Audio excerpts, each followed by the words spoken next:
Welcome to this video on the origins of the transatlantic trade of enslaved people. In this video, we will explore the history of the slave trade from its beginnings in the 16th century to the height of the trade in the 19th century. We will look at the various stages of the slave trade, from the capture of Africans in their homelands to the brutal Middle Passage across the Atlantic to the sale of enslaved people in the Americas. From the 16th to the 19th centuries, the transatlantic slave trade transported between 10 and 12 million enslaved Africans across the Atlantic Ocean to the Americas.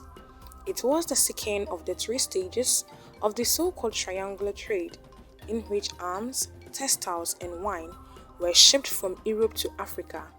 Enslaved people were shipped from Africa to the Americas, and sugar and coffee were shipped from the Americans to Europe. Origins of the transatlantic trade of enslaved people. By the 1480s, Portuguese ships were transporting Africans to work as enslaved laborers on sugar plantations in the eastern Atlantis, Cape Verde, and Madeira Islands.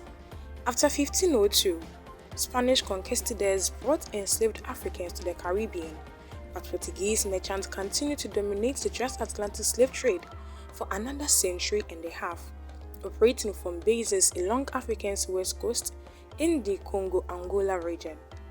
During the 1600s, the Dutch were the leading traders of enslaved people, and by the following century, English and French merchants controlled roughly half of the transatlantic slave trade, taking a large percentage of their human cargo from the region of West Africa between the Senegal and Niger rivers. An agreement between Spain and the United Kingdom in 1713 granted the British a monopoly on the trade of enslaved people with the Spanish colonies. Britain was entitled to supply those colonies with 4,800 enslaved Africans per year for 30 years under the Asiento de Negros. The contract for this supply was given to the South Sea Company, a company in which British Queen Anne owned approximately 22.5% of the stock. Probably no more than a few 100,000 Africans were taken to the Americans before 1600. In the 17th century, however, demand for enslaved labor rose sharply with the growth of sugar plantations in the Caribbean and tobacco plantations in the Chesapeake region in North America. The largest numbers of enslaved people were taken to the Americans during the 18th century, when, according to historians' estimates, nearly 3/5 of the total volume of the transatlantic slave trade took place. The slave trade had devastating effects in Africa. Economic incentives for warlords and tribes to engage in the trade of enslaved people promoted an atmosphere of lawlessness and violence.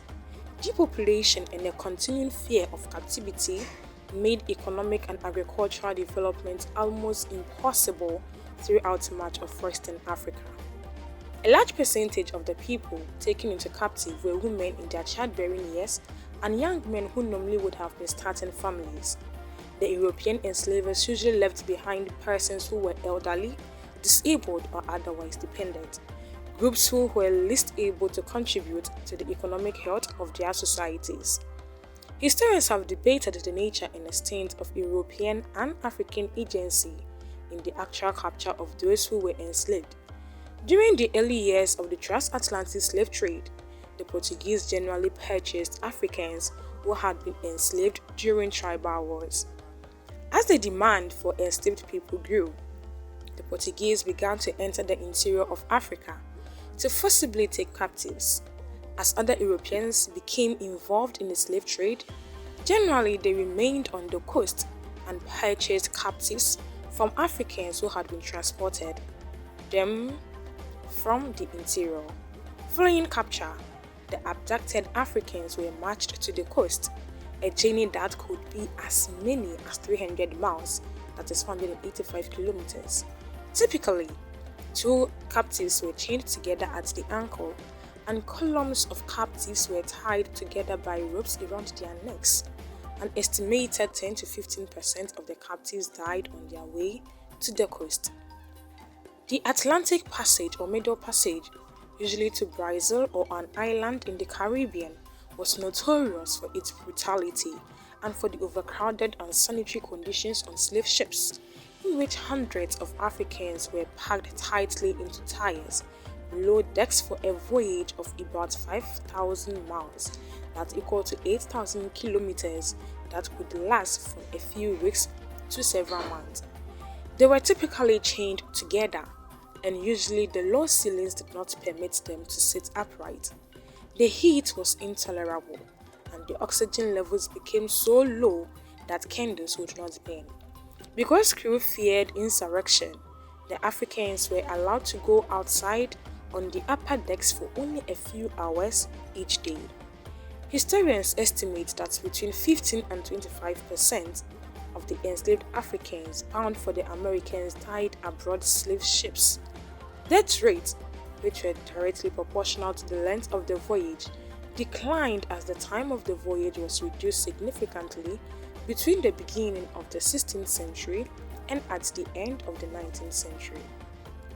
The autobiographical account of the West African Uluweda Ikweno, published in 1789, is particularly well known for its graphic descriptions of the suffering enjoyed on the transatlantic voyages.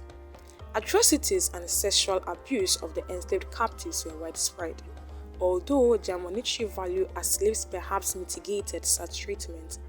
Ship captains could not ignore the health of their human cargo, therefore they were paid only for enslaved persons delivered alive. Moreover, the death rate among the European captains and crew engaged in the trade of enslaved people were at least as high as those among their captives on the Middle Passage.